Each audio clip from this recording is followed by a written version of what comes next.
अस्सलाम वालेकुम वरहमतुल्लाहि वबरकातुहू। दोस्तों, आउं आहियां अली हसन अब्बासी।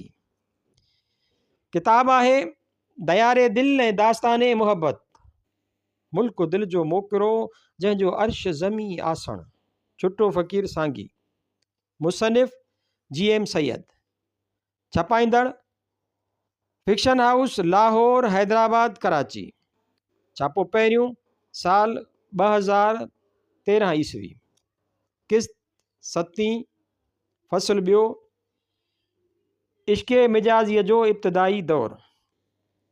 शादबाद इश्क़ ख़ुश सौदाई मां, ए तबीब जुमला इल्तहाई मां, ए दवाई नोख्तो नामूस मां, ए तू अफलातून जाली नोस मां। रूमी। माना खुश रहज ए इश्क़ ए सोहणा ख़याल, दर्द जो आहीं तबीब बा कमाल।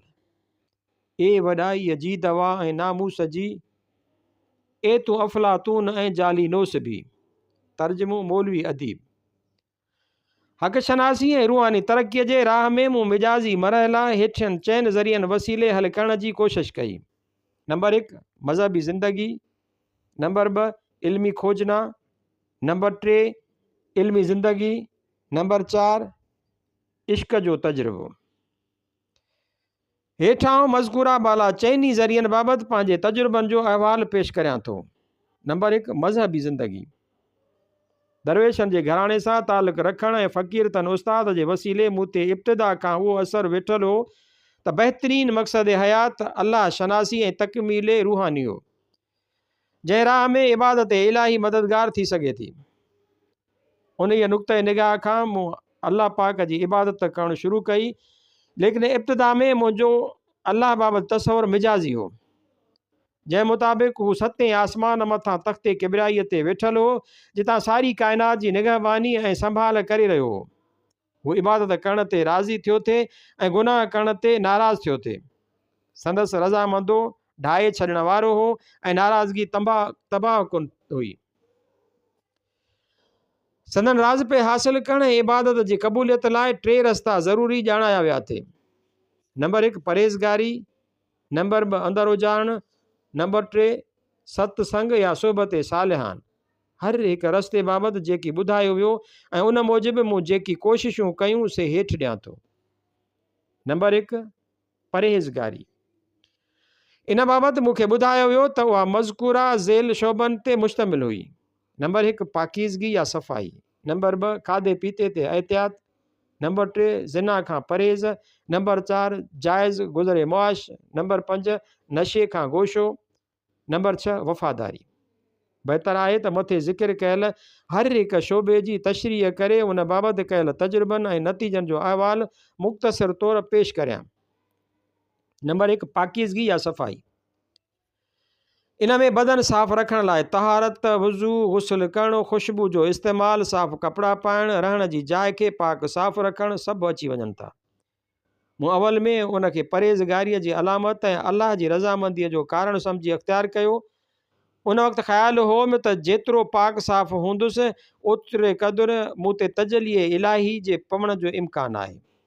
शुक्र आहे त ख़िलाफ़त ऐं कांग्रेस हलचल वक़्तु गांधी जीअ जे खाधे, कपिड़ा पाइण ऐं सादगी अख़्तियार करण जी तरबियत मूंखे सादगीअ वारी सफ़ाईअ सां मानूस करायो, न त अक्सर ई माण्हू उन ई ज़रिए पंहिंजी बुज़ुर्गी ऐं बरतरी क़ाइमु रखण ख़ातिर निमाशी वेसवगा पहिरे उम्दा महलातुनि में रहण खे बि उन जी शाख सम्झनि था।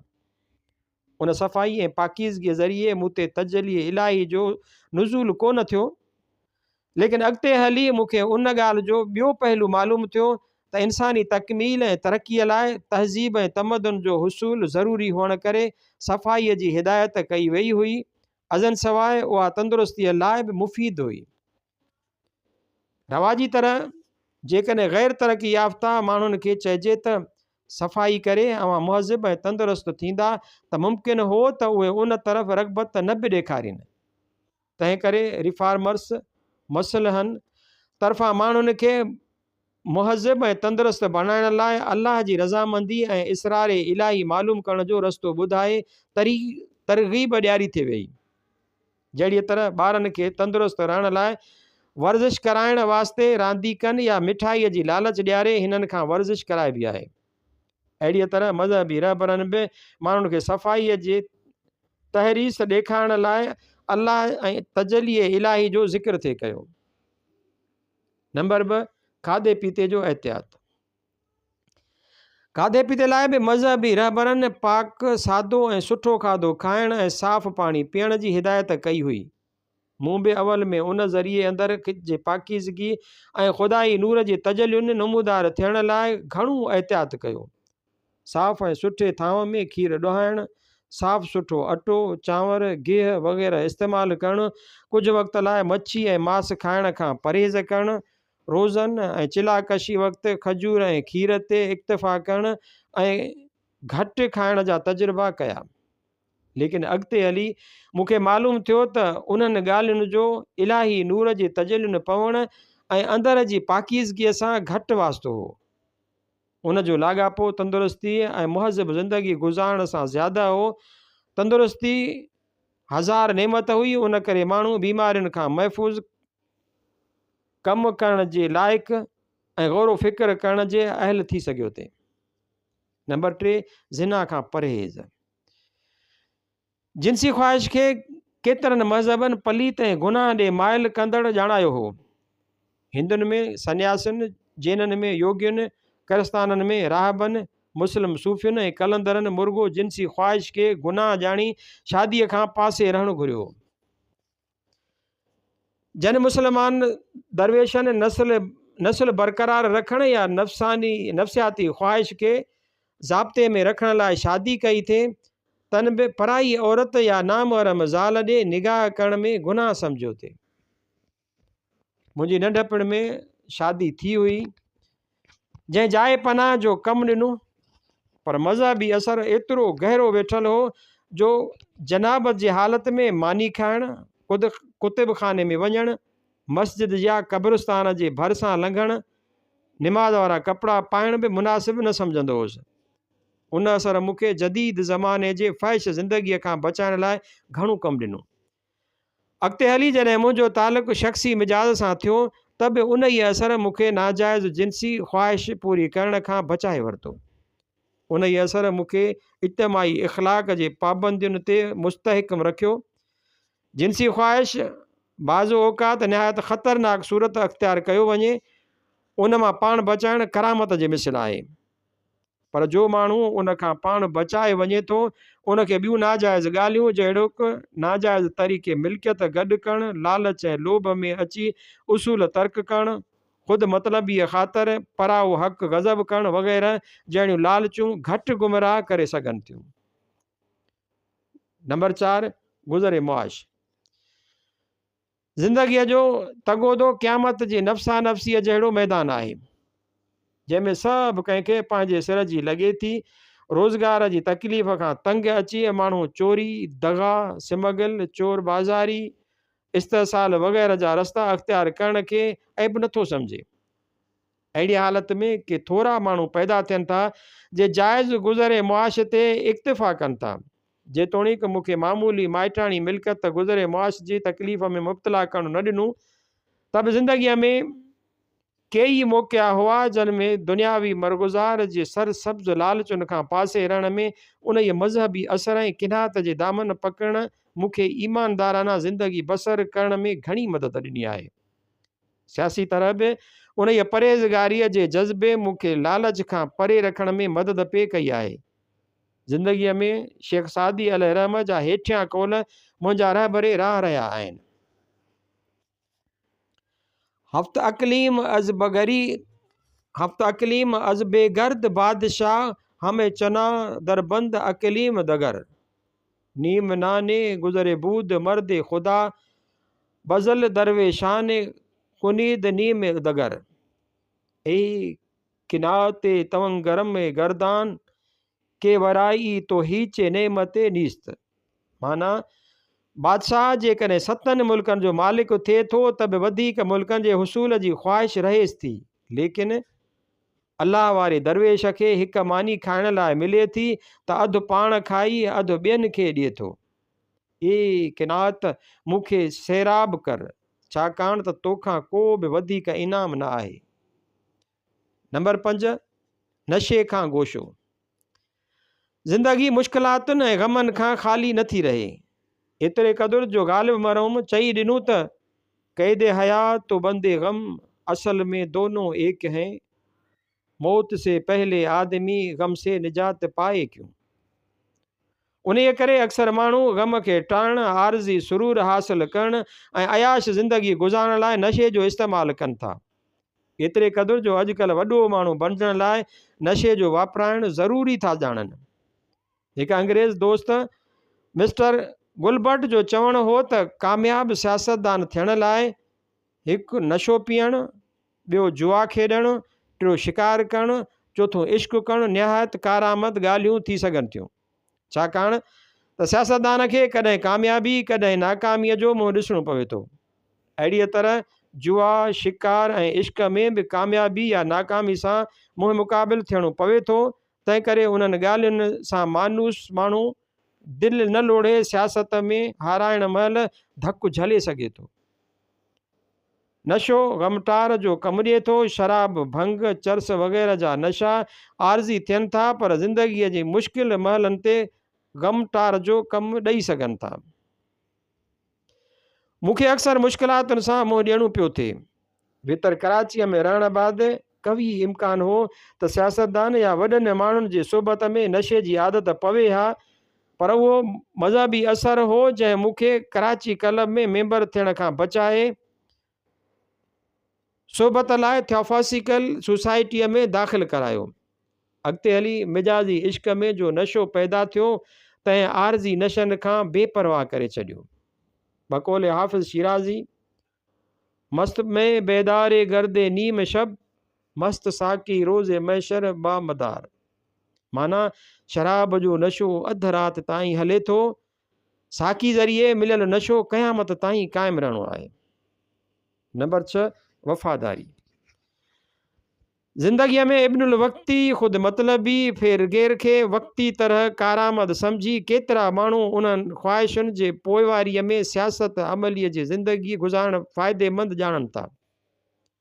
मूंखे बि उन ई तिरकण में फिसलजी वञण जी घणियुनि आज़माइशुनि मां गुज़रणो पियो, लेकिन मूंखे उन ई मज़हबी परहेज़गारीअ जे असर हेठि इब्तिदा में हासिल कयल पाबंदीअ घणियुनि ॻाल्हियुनि खां बचाइण में मदद कई। न त आरज़ी नफ़ा, ज़ाती या तबक़ाती फ़ाइदा, न मसाइद हालतुनि जी तक़ाज़ा, ख़ानगी मामलात जी ज़रूरतुनि, यारी दोस्तीअ जे रिश्तनि, शख़्सी लॻ लाॻापन करे केतिरा ई तारू उन ई तार में ॿुॾी विया हुआ। मूंखे इब्तिदा में मज़हबी असर, बाद में इश्क मिजाज़ीअ जे परतवे वफ़ादारीअ सां अहिड़ो मानूस करे छॾियो जो बक़ौल ज़मीन जुंबद ना जुंबद गुल मोहम्मद वांगुरु वक़्ती नुक़सान, यारनि दोस्तनि जो छॾे वञणु, उहिदा ऐं माली लालचूं मुक़ररु कयल उसूलनि खां थेड़े न सघिया। जेतिरे क़दुरु उसूल परस्ती ऐं पराबकारी मुस्तक़िल मिज़ाजीअ जूं सिफ़तूं मूं में सरायत थियल आहिनि त उहे सभु मिजाज़ी इश्क जूं इनायत कयल नेमतूं हुयूं। राणा हुयसि रीह तो साईं मूं सोन कयूं। नंबर 2, अंदरि उजाड़णु, तज़कियाए नफ़्स। इलाही रज़ामंदीअ जे हुसूल लाइ ही ॿियो रस्तो हो जंहिं लाइ मूंखे ज़हन नशीन करायो वियो हो त रूहानी रमज़ुनि मालूम करणु ऐं अलाह शनासीअ लाइ अंदरि जो उजाड़णु निहायत कारआमद हो। उन लाइ दरवेशनि जो चवणु हो त हेठियां तरीक़ेकार आमद थी सघिया थे। नंबर 1, निमाज़ूं ऐं वज़ीफ़ा पढ़णु। नंबर 2, रोज़ा रखणु ऐं घटि ताम खाइणु। नंबर 3, ज़िक्र इलाही करणु। नंबर 4, राग सुरूद ॿुधणु। नंबर 5, गिला ऐं कूड़ खां परहेज़ करणु। मज़कूरा बाला तरीक़नि जी तशरीह ऐं उन सिलसिले में पंहिंजे तजुर्बनि ऐं उन जे नतीजनि जो ज़िक्र हेठि मुख़्तसिर तौरु पेश करियां थो। नंबर 1, निमाज़ूं ऐं वज़ीफ़ा पढ़णु। मूंखे ॿुधायो वियो हो त निमाज़ुनि ऐं वज़ीफ़नि करे अलाह राज़ी थियो थिए, आख़िरत मोचारी थियण वारी हुई, अंदरि उजरी उन में तजली इलाही जी नमूदार थियण जो इम्कान हो ऐं उन मां रमूज़ काइनात जी मालूमात हासिल थी सघी थे। उन जे ज़रिए केतिरा मुश्किल मसइला बि हल थी सघिया थे। उन करे मूं न रुॻो 5 निमाज़ुनि ते इक्तिफ़ा कई, पर तहजुद ऐं इशराक जे इज़ाफ़े सां उहे पढ़णु शुरू कयमि। जिलाकशी करे उन में लखा आयतूं ऐं उस्माए इलाही जा वज़ीफ़ा पढ़ियमि, लेकिन तजुर्बे बाद मालूम थियो त उन करे अंदरि उजरी रमूज़ काइनात मालूम न थी सघिया, न वरी उन करे मुश्किल मसइलनि हल करण में मदद मिली। अल्लाह जी रज़ामंदी, दीदार ऐं आख़िरत मोचारी थियण जो पतो पवणु मुश्किल हो। लेकिन बाज़े पैदा थींदड़ हैजान कल्बी या परेशान तबई वक़्त कल्ब जे इत्मीनान ऐं दिलजमई आरज़ी तौरु हासिल थी थिए। अलबत उन्हनि ॻाल्हियुनि वक़्त जी पाबंदी ऐं इख़्लाक़ी तरबियत लाइ माहौल हमवार कयो थिए। नंबर 2, रोज़ा रखणु ऐं घटि ताम खाइणु। मूंखे ॿुधायो वियो हो त घणे ताम खाइण सबबि गनूदगी पैदा थिए थी, गौर ऐं फ़िक्र में रुकावट पैदा थी थिए। तंहिं करे रोज़ा रखणु ऐं घटि ताम खाइण करे नूरे मार्फत ॾिसण जा मौक़ा मुयसरु थी रोया सादिका हासिल थियण जो इम्कान हो।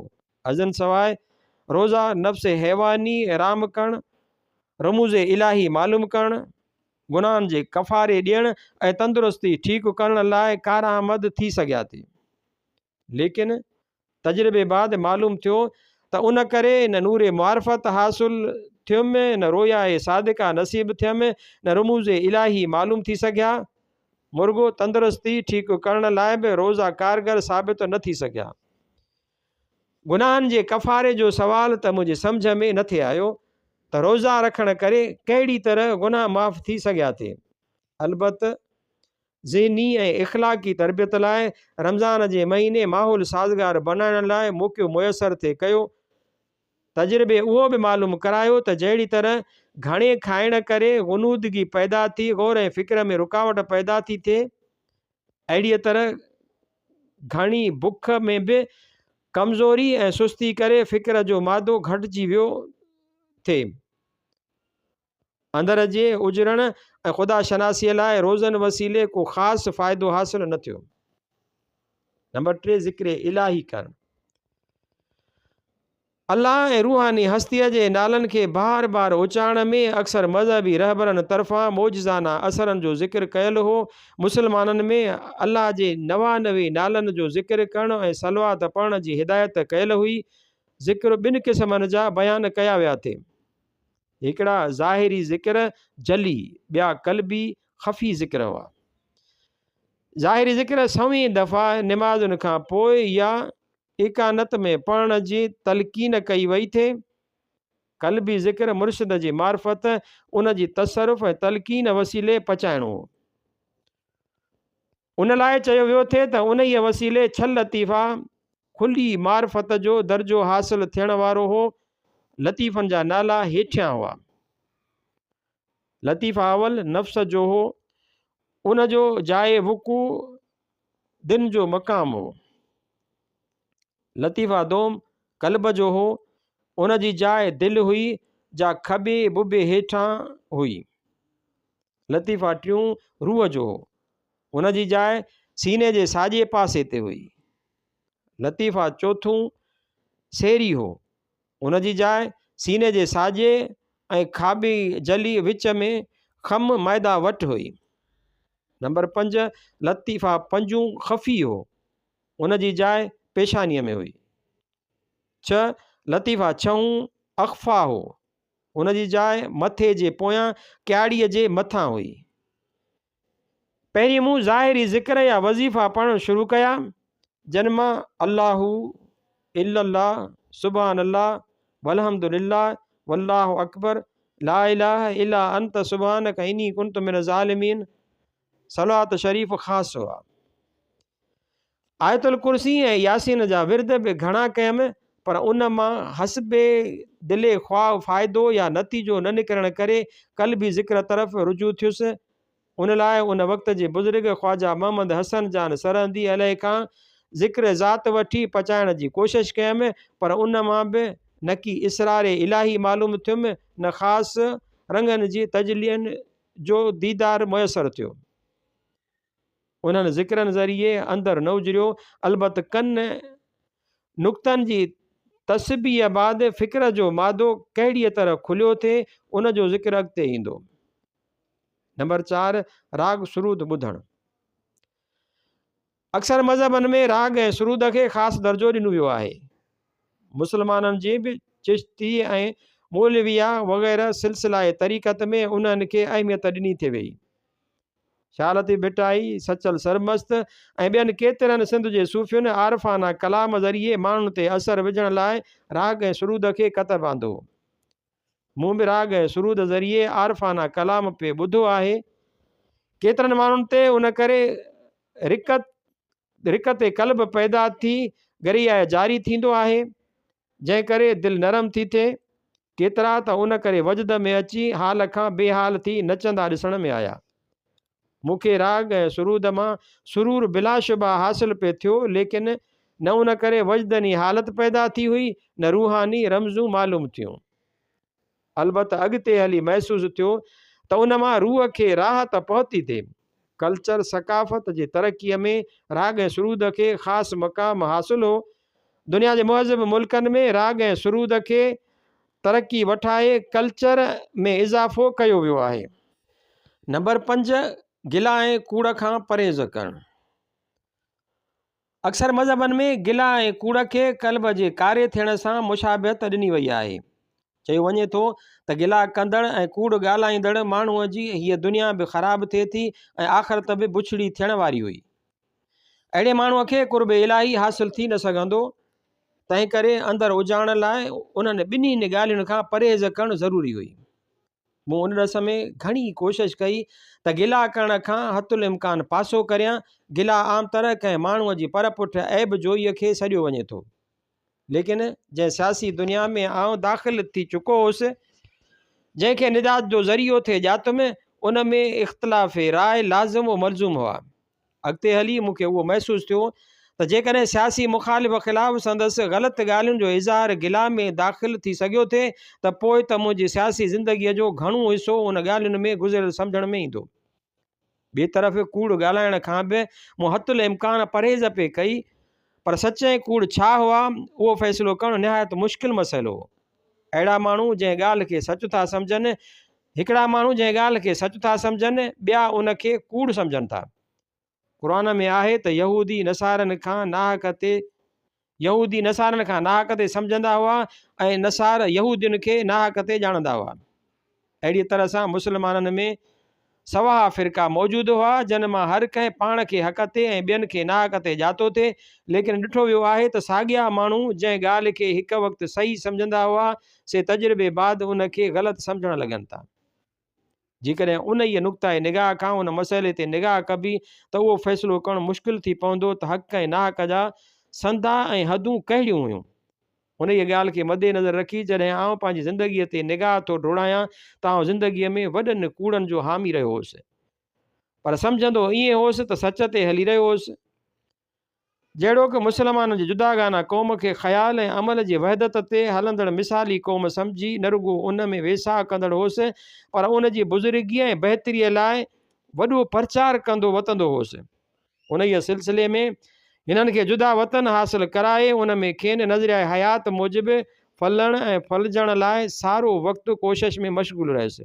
लेकिन तजुर्बे ऐं सही मालूमात थियण बाद मालूम थियण लॻो अथमि त उहो तसवुरु वॾो कूड़ ऐं धोखो हो। तारीख़ जे कंहिं बि दौर में मुस्लमान न हम ख़्याल रहिया हुआ, न वरी मंझंदि क़ौमी यकजहती रही हुई। हिननि हिक ॿिए जा रत वहाया हुआ। मंझंदि के ज़ानी, शराबी, चोर, गासिब हुआ, त के परहेज़गार ऐं ख़ुदा तरस हुआ। जुमिले मुस्लमाननि जी वहदत ऐं क़ौमियत जो तसवुरु हिकु वहम हो, जंहिंजी अमली दुनिया में को वजूद ई कोन आहे। अहिड़ीअ तरह इस्लामी आइन ऐं निज़ाम हुकूमत जे नज़रिए जो बि हिकु वक़्तु आउं क़ाइल हुउसि, जे असांखे दुनिया में हुकूमत इलाही क़ाइमु करणु हुई। पाकिस्तान में मुस्लमाननि जी अहिड़ी इस्लामी हुकूमत क़ाइमु करणु हुई, जंहिंमें क़ुरान शरीफ़ जे अहकामनि मूजिबि सभिनी माण्हुनि खे सियासी, मुआशरती ऐं इक़्तिसादी हिक जहिड़ाई हासिलु रहण वारी हुई। जंहिंमें हुकूमत हलाइण जूं वागूं सचनि ऐं परहेज़गार माण्हुनि जे हथनि में रहण वारियूं हुयूं, जंहिंमें ग़ैर मुस्लमाननि जे हुकूक जी ख़ासि तरह हिफ़ाज़त करणी हुई, जिते हुकूमत जो पहिरियों फ़र्ज़ु मुल्क मां ग़ुरबत, ज़ुल्म ऐं बेइल्मी ऐं तबक़ाती मफ़ाद जे इस्तेसाल खे बंदि करणो हो, जिते जुआ, ज़िना, शराबखोरी ऐं व्याजखोरी क़ानूननि मन थियण वारी हुई, जंहिंमें अदल ऐं इंसाफ़ माण्हुनि खे मुफ़्त मुयसरु थियणो हो, जंहिंमें इज़त जो मयार ताक़त ऐं पैसे ते न पर चङनि इख़लाक़नि ते मुक़ररु थियणो हो। पाकिस्तान जे क़याम बाद तजुर्बे ऐं सही मालूमात जे मुयसरु थियण बाद हाणे उहो पतो पवणु लॻो आहे त उहे अक़ीदा दुनिया जे हक़ीक़तुनि ख़िलाफ़ु इल्म जी घटिताई ऐं जहालत ते मबनी हुआ। अहिड़े कूड़ ऐं धोखे जो आउं नादानिस्ता शिकार रहियो आहियां। को वक़्तु हो जो जिना साहब खे आउं इस्लाम जो अलम बरदार करे सम्झंदो हुउसि। हिकु वक़्तु जॾहिं कंहिं ख़ाकसार मथस हमिलो कयो हो ऐं अफ़वाह फैलिजी वियो हो त हू क़त्ल थी वियो हो, त सिंध असेंबलीअ जे इजलास में मूंखे रोंदे हिॾकी पइजी वई हुई। पर हाणे तजुर्बे ऐं वधीक मालूमात मुयसरु थियण बैदि आउं राय बदिलाए चुको आहियां ऐं हिन खे आउं महाजर पंजाबी मुस्तक़िल मफ़ाद साम्राज्य जो एजेंट सम्झां थो। मुंहिंजी राय मूजिबि हू ज़ाती इक़्तिदार ख़ातिर ॼाणी वाणी उसूलनि खे क़ुर्बान करण जो मुरतकब थियो।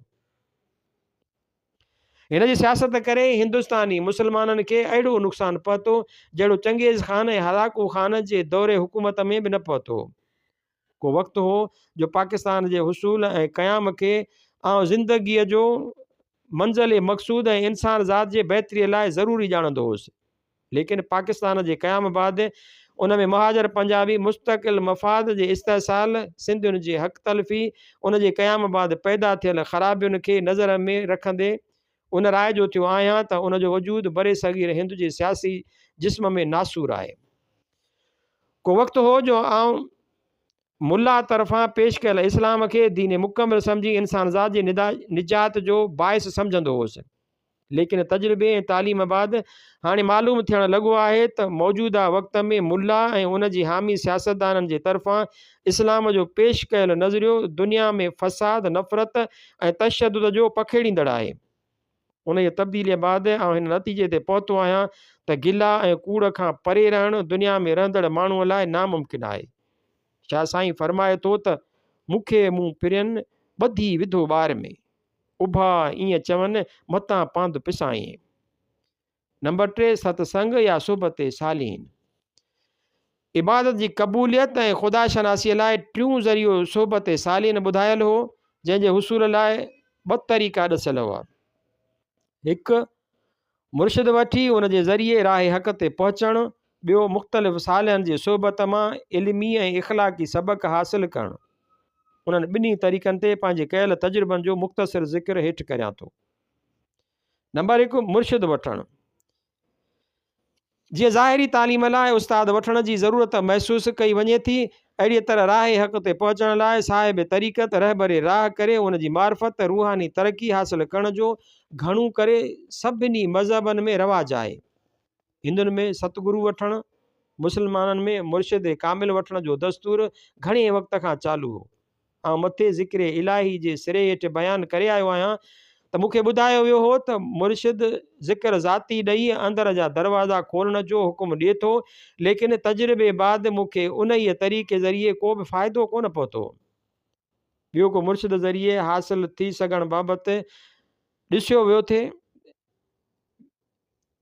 ॿियो तरीक़ो मुर्शिद ज़रिए हासिलु थी सघण बाबति ॾसियो वियो थिए, सो उहो हो बि संदनि आश्रमनि या ख़ानकाहुनि में रही नफ़्सियाती ऐं इख़लाक़ी तालीम ऐं तरबियत हासिलु करे सघिजे थी। लेकिन घणी खोजना बाद मूंखे को बि अहिड़ो इदारो ॾिसण में न आयो जिते रही रूहानी तालीम पिराए, तज़किया नफ़्स करे इख़लाक़ी तरबियत पिराए सघिजे। मालूम ईअं थिए थो त मुस्लमाननि में न रुॻो हाणे पर अरसाए दराज़ खां उन्हनि इदारनि जी कमी महसूसु थियल हुई, जंहिंखे ॾिसी हिकु शाइर चयो हो त हरीफ़ाने बादहा खोरदंद रफ़्तंद तहे ख़मख़ान हा करदंद रफ़्तंद। माना साथी मोहबत जा ढुक पी गुज़र करे विया आहिनि, अॼु संदनि मैखाना ख़ाली पिया आहिनि। शाह लतीफ़ बि फरमायो हो त वियासे वींझार हीरो लाल वंडीन जे, तनी संदा पोयां शीहे लहन नसार, कुटिन कुट लोहार, कुटीन कुट लोहार, तनी संदसि भेणे। तंहिं करे मुंहिंजी नज़र में ही इदारा या त हुआ ई कोन, जे हुआ त बि बंदि थी चुका हुआ। बाक़ी रहियल जायुनि तां मक़सदु हासिलु थियण जी उमेद कान हुई। नंबर 2, मुख़्तलिफ़ सालिहिन जी सोबत। उन बाबति पेश लफ़्ज़ में घणो कुझु बयानु करे आयो आहियां, तंहिं करे दुबारा उनखे दोहिराइणु मुनासिबु नथो ॼाणा। चवणी आहे त सबक़ जो उस्तादु थींदो आहे। उन वांगुरु मूं बि घणनि साहिबनि जी सोबत मां फ़ाइदा पिराया हुआ। उन लाइ घणे में घणो फ़ाइदो मूंखे अलामा आई काज़ी, ॼेठमल परसराम ऐं कृष्णा मूर्ति मां पहुतो हो। लेकिन उहो फ़ाइदो ज़िंदगीअ जे मुख़्तलिफ़ मसइलनि जे सम्झण जो हो, ऐं न अंदर जे पूरियल दरवाज़नि जे परदे पोयां राज़नि जे मालूम करण जो हो। रूहानियत खे दरकिनार रखी जेकॾहिं सियासत मुख़्तलिफ़ मज़हबी नज़रियनि इक़्तिसादी मसइलनि जे सम्झण जो ज़िक्र कंदुसि त मूंखे घणनि ई उस्तादनि खां रहबरी नसीब थी हुई, जहिड़ोकि सर सैद अहमद ख़ान, अलामा मोहम्मद इक़बाल, मौलाना हुसैन अहमद मदनी, मौलाना अब्दुल्ला सिंधी, मौलाना उबैदुल्ला सिंधी, हुशो केवल रामाणी, ॼेठमल परसराम मूंखे मज़हबी ऐं सियासी नज़रियनि जे सम्झण लाइ घणो मवाद मुयसरु कयो। नंबर 2, इल्म ज़रिए रहबरी हासिलु करणु। रूहानी तकमील, तरक़ी ऐं हक़ शनासीअ लाइ मज़हब खां अलावा ॿियो ज़रियो जो मूंखे ॿुधायो वियो हो सो इल्म जो। माण्हू खे हैवान ऐं नातिक सॾियो वञे थो, खेसि अशरफुल मखलूकात जो लक़ब बि ॾिनो वियो आहे। उनजो कारण संदसि तरक़ी याफ़्ता दिमाग़ हो, जंहिंखे अकुल सां सिंगारियल चयो वियो थिए।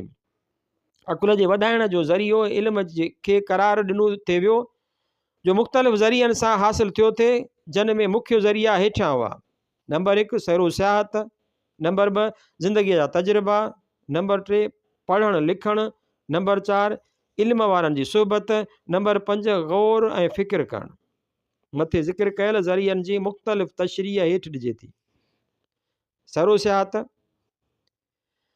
क़ुरान में फरमायल आहे त फसीरू फिल अर्ड, यानी ज़मीन जो सैर करे कुदरत जा कम ॾिसो। शेख सादी अलैहिर्रहम उन जो ज़्यादा तफ़सीर हिन तरह करे थो त बरगे दरख्तां सब्ज़े दर नज़रे होशियार, हर वर्क दफ़्तरे यस्त मारिफते करदगार। माना साहिब नज़र वटि सावन वणनि जो हिकिड़ो हिकिड़ो पन अलाह जी सुञाणप जो दफ़्तरु आहे। उन करे मुल्क घुमी हर शइ खे तपासे ॾिसण ऐं मुख़्तलिफ़ माण्हुनि सां मिलण मां वसी मालूमात मुयसरु थी अकुल में इज़ाफ़ो थिए थो। नंबर 2, ज़िंदगीअ जा तजुर्बा। ज़िंदगीअ में तजुर्बा इल्मु मुयसरु कनि था। ब्रह्मो समाज जे आलिम ऐं मुसल केशव चंद्रमनीअ जो चवणु आहे त हर माण्हूअ जी हयाती जीअरे वेद बराबरि आहे। क़ुरान जी माना बि पढ़णु आहे क़ुरान जी माना बि पढ़णु आहे। पैगम्बर ख़ुदा ते जॾहिं पहिरीं दफ़े वही नाज़िल थियो त पहिरियां अगर जे खेसि ॿुधाया विया, पहिरियां अखर जे खेसि ॿुधाया विया से हुआ त इक़रा बिस्म रबिक, माना अल्लाह जे नाले सां पढ़। फरमान जी माना ग़लति ऐं सही जो फ़र्क़ु मालूम करणो आहे। उहो फ़र्क़ु बि तजुर्बे बाद मालूम थिए थो। ग़लति कमु नुक़सानु पहुचाइनि था ऐं सही फ़ाइदो ॾियनि था। घणे वक़्त खां पीर मर्दनि जी इज़त ऐं एहतराम कयो वेंदो आहे। उन जो मुख्य कारण बि उहो आहे त हयातीअ में तजुर्बे मां हासिलु कयल सबक़ सिखी अक्सर ई समझदार थियनि था। ज़माने जा शागिर्द स्कूलनि जे पढ़ियलनि खां वधीक क़ाबिल थियनि था। नंबर 3, पढ़णु लिखणु।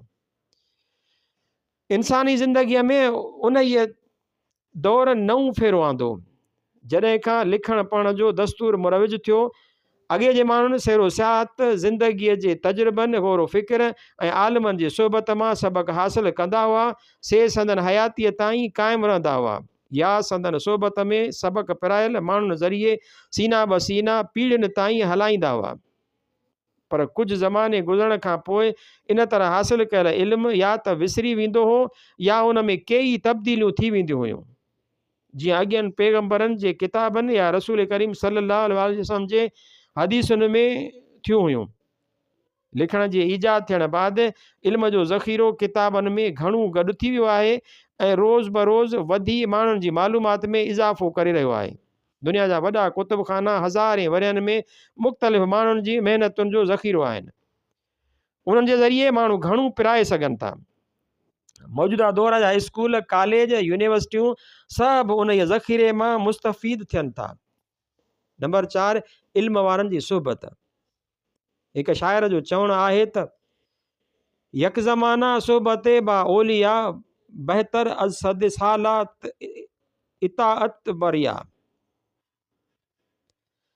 यक ज़माना सोबत बा ओलिया बहितर अज सद साला इताअत बेरिया।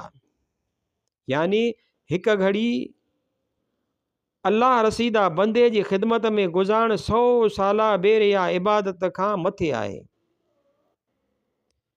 शाह लतीफ़ अलैह बि फरमायो आहे सोबत सुपरियुनि जी वॾी भाए जहाज कज़ा कज निमाज़ वक़्तु वराइण सुथरो। सिंध में आम चवणी आहे त जहिड़ी सोबत तहिड़ो असरु।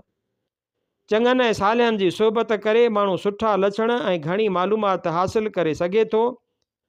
बुरनि जी संगत चङनि जी औलाद खे बि खारियो छॾे। शेख सादी अल रहम फरमायो आहे त पिसरे नूहे बाबदाने बनिश्त ख़ानदाने नबूतश गुम करद। माना हज़रत नूह जे फ़र्ज़ंद ख़राब सोबत करे पीउ जी नबूअत खे बदनाम करे छॾियो। उहा हक़ीक़त आहे त सुठी संगत या सोबत वॾी विथ आहे, कनि ख़ुशि नसीब माण्हुनि खे मुयसरु थी सघे थी। नंबर 5 गौर ऐं फ़िक्र करणु। क़ुरान शरीफ़ में गौर ऐं फ़िक्र करण वारनि खे वॾे दर्जे वारो शुमार कयो वियो आहे। किताब पढ़णु, इल्म वारनि जी सोबत करणु, सैरो सियाहत सां मुस्तफ़ीद थियणु, ज़िंदगीअ जा तजुर्बा हासिल करणु सभु सुठियूं ॻाल्हियूं आहिनि। पर जेकॾहिं कंहिं माण्हू उन्हनि ते गौर फ़िक्र करे नतीजा न कढिया त घणो फ़ाइदो हासिल थी न सघंदुसि। शाह साहब फरमाए थो त पढ़ियो था पढ़नि कढ़नि कीन कुलूब में, पाणा ॾोह चढ़नि जीअं वर्क वराइनि वितरा। उहो ई ज़रियो आहे जो हक़ ऐं नाहक, ग़लति ऐं सही, बुरे ऐं भले जी तमीज़ कराए थो। उहो ज़िक्र मुख़्तलिफ़ क़िस्म जे इल्म हासिल करण जो कयो अथमि, लेकिन दरवेशनि ऐं उलमाए हक़ इल्म खे ॿिनि क़िस्मनि में विरायो आहे। नंबर 1 ज़ाहिरी इल्मु। हिन इल्म जो वास्तो दुनिया जी हक़ीक़तुनि सां आहे, जंहिंखे मादी या जिस्मानी इल्म बि सॾे सघिजे थो। नंबर 2 बातिनी इल्मु। हिन इल्म जो वास्तो बुनियादी नज़रियनि ऐं फ़िक्र जे नतीजनि सां थिए थो, जंहिंखे रूहानी इल्म बि सॾियो वियो आहे। हेठां मुख़्तसिर तौर ॿिन्ही इल्मनि जे मुख़्तलिफ़ शाख़ुनि जो ज़िक्र करियां थो। हिते सिर्फ़ु उन्हनि इल्मनि जो ज़िक्र कंदुसि जन सां मुंहिंजो वास्तो पियो।